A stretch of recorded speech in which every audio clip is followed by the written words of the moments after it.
A história de hoje é sobre Éster diante do rei Assuero, um episódio de coragem e fé registrado no livro de Éster. Numa terra estrangeira, longe de Jerusalém, uma jovem judia se vê diante de uma escolha que colocará em risco a própria vida.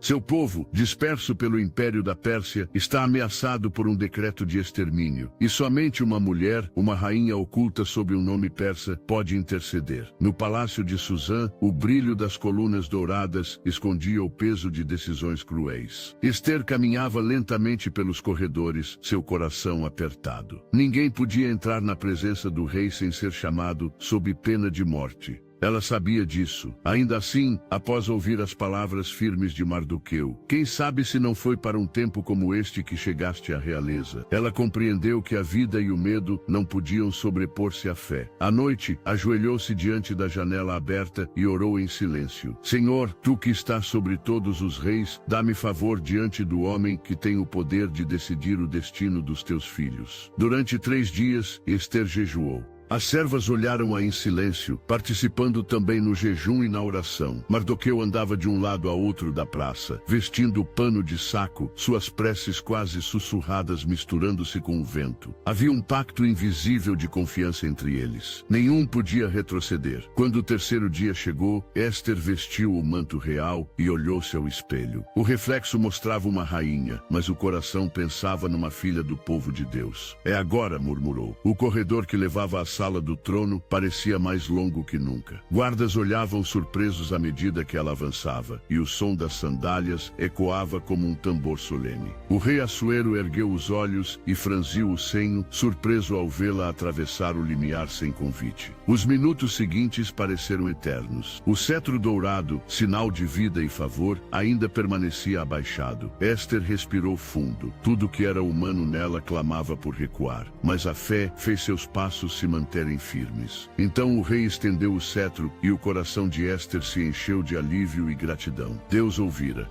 O que desejas, rainha Éster? Mesmo que peças metade do reino, te será concedido, disse o rei, suavizando a voz. Éster abaixou-se com dignidade e respondeu com doçura: se agrada ao rei, venha hoje com Amã ao banquete que preparei para ti. O sorriso se desenhou nos lábios de Assuero. Amã, orgulhoso e arrogante, sentiu-se ainda mais honrado. Não percebiam que por trás da serenidade de Éster, o Deus dos céus movia fios invisíveis. Naquela noite, o primeiro banquete transcorreu com aparente leveza. O rei riu, Amã vangloriou-se e Éster, com paciência e sabedoria, apenas esperou. O tempo de Deus ainda não havia se completado. Quando Assuero voltou a perguntar o que ela realmente desejava, Éster respondeu: se o rei achar bem e se eu tiver achado favor, venha também amanhã para outro banquete e então direi o meu pedido. Amã saiu cheio de orgulho, mas o orgulho costuma ser mais frágil que parece. Ao ver Mardoqueu na porta do palácio sem se curvar,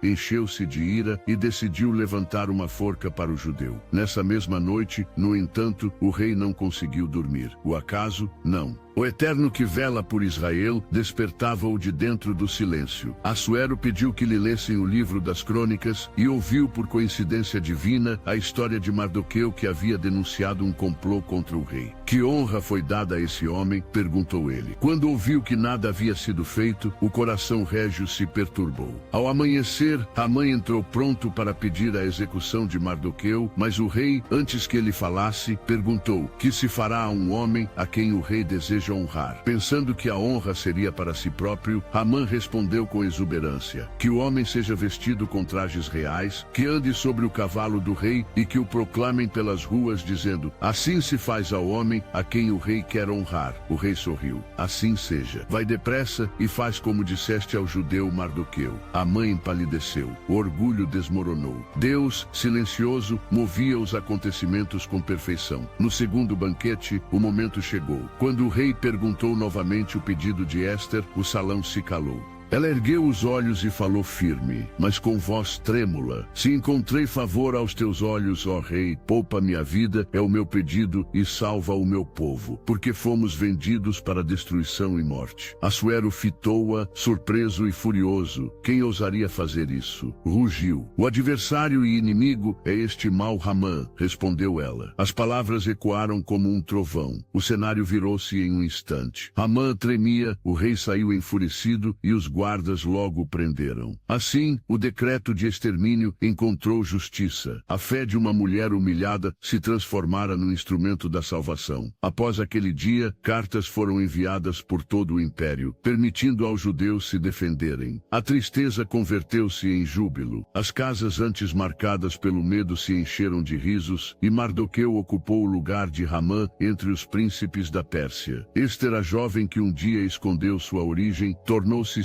símbolo de libertação, e o povo instituiu uma festa para lembrar que o perigo se transformou em vitória. Purim, o dia em que Deus agiu através do improvável. Veja, dizia Mardoqueu a Ester certo dia, do alto do terraço do palácio, Deus usa o silêncio para preparar os seus milagres. Ele não se esquece dos que confiam nele. Quando tudo parecia perdido, ele virou a história.